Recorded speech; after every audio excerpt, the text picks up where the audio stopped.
Manor population, which is an outstanding school, for 1 year, assuming the charter for some reason is deferred. I think that's an outstanding thing. I think our kids would be in a great location with their friends and cohorts in the neighborhood, and I think that's reasonable that our kids could do very well with that situation, given all the issues that have to be resolved over the next couple of months. I think it also would, for friends of ours who are considering Ross Valley Charter, would know whether or not they would be entering into a MAP program or whether they could really count on Ross Valley Charter for the fall of 2017. Thanks. Yes. Hi, Christian Berry. I'm a parent of a student in the MAP program. I live in the Brookside area.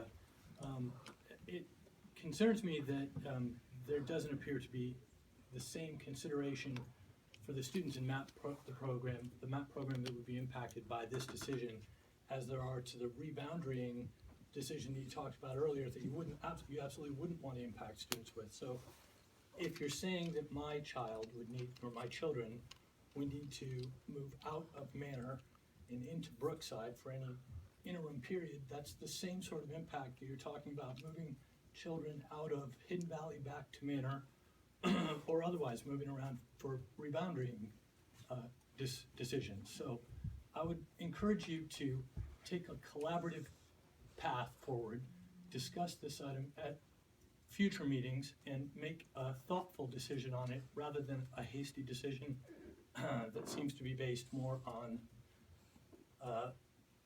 the reaction to what decision was made in Sacramento last week. Thank you. Thank you. I have a clarification on that. Sure. So we're not talking about kids who are coming from other parts of the district, like coming from the Brookside area into Manor. We're not talking about those kids going back to Brookside. We're talking about those kids staying at Manor with their classmates, correct? Correct. That's Who would like to speak next? Yes. Be concise. So you've got some huge, Eric Snyder, Manor parent. You guys have some huge decisions in front of you. It's abundantly clear. Time is of the essence, and I can't stress that enough.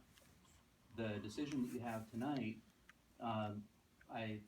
what you proposed, and Rick's response was, I don't know what will happen to MAP next year if the charter gets deferred, I think is inappropriate. I think you need to know. And if the charter is going to be deferred, but I'm sorry, I'll back up.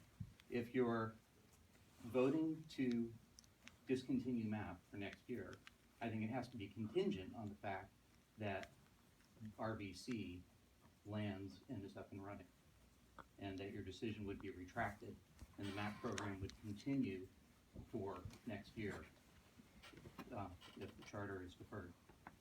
Otherwise, you blow up these classes that these kids have been in, and having them in the K-5 population, I'm not opposed to the quality education that kids get in K-5, but the math community, the community in my daughter's classroom is essential, okay? Her teacher is teaching, there's this whole relationship that goes on between the students as they come up through kindergarten with their older and younger relationships that they have. Anyhow, I think that if you, part and parcel to this decision, it's imperative upon you to retract discontinuing the MAP program if RVC doesn't get up and running for next year. Thank you. Yes. I'm Terry Rivera. I have a student or a child at White Hill and a fourth grade girl. And thank you, Mark, for acknowledging how what a just emotional situation this is for the kids. you know, this has been really intense and heavy and hard for a lot of us parents this last year, all of us. And I feel like we've done a pretty good job of keeping it out of the schoolyard, though. You know, my kids are really happy and they have tons of friends, you know, in both programs and have been shielded from, you know, all the discomfort that I've had and a lot of us have had. But I think, you know, my daughter's going to be a 5th grader next year, and I have faith in the traditional program, and we have a lot of families that we're close to, and I know it's a really strong, wonderful program, and I have, like, just to address what you said, Annalisa, it's not a bad thing at all in my mind to go in. The piece that would just be heartbreaking for a lot of the kids in the older grades is that this is just, they have it in their head that this is how her last year was going to be, and, you know, those same field trips and the teacher and the community, like Eric said. And I would just like to ask if you could consider, if it is deferred for a year, to put in some conditions. I don't feel like it has to be a black and white thing, like MAP is done, period, end of story. If it could be, if there's a deferment, maybe it can be up to the principal to help soften, you know, the impact if they do stay, and, you know, just sort of ease the kids into this, you know, maybe I understand that you want to end MAP, and I think that that's, you know, you guys are being pretty clear about that, and I understand why. But if, you know, they do go into the traditional program, or if it's deferred, if there was just a way to do it with some kind of finesse, that would just make it easier on these kids that, you know, mostly just the upper grades, I think. You know? I would appreciate that. Thank you, Tim. Yes, Julie. Julie Quater, and I'm speaking as a community member only right now. This may have already happened, so I may be requesting something that's already been done. But I would ask, given that your principal and your K-5 teachers and the math teachers are going to have to live with the consequences of whatever decision you made, I would hope that they had been consulted and brought in and sort of participated in the decision that they're going to have to live with next year if there is a deferral. I would just ask that there be more, and maybe there is, and it's already happened, but I think it's pretty important because you've had a pretty embattled school and they've suffered the consequences, and it would be wonderful if they could be part of the beginning of healing and solution. Thank you. Yes. Still Jason Morrison.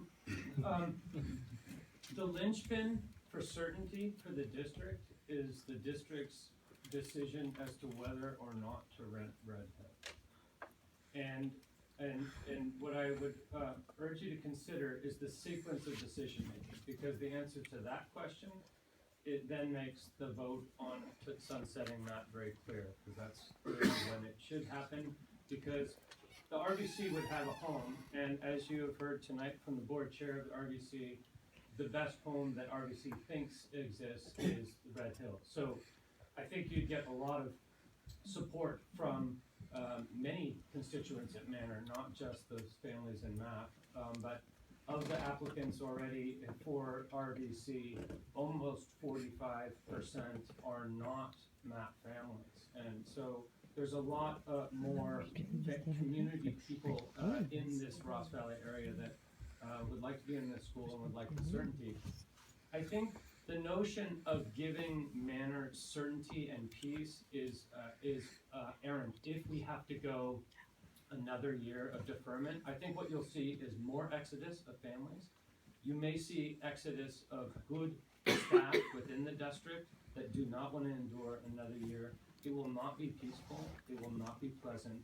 But if you haven't learned anything yet about RVC, is there is a resoluteness about this, and we're not going to go away. We'll stick through another year, but it won't be good for anyone. And when I was talking about thinking about the community, I was actually hoping that we could take a healing path and not one of just continued ugliness and destruction. Because if you're going to relegate Manor to another year with RVC deferring, you're not doing the Manor community any favors. I can guarantee you.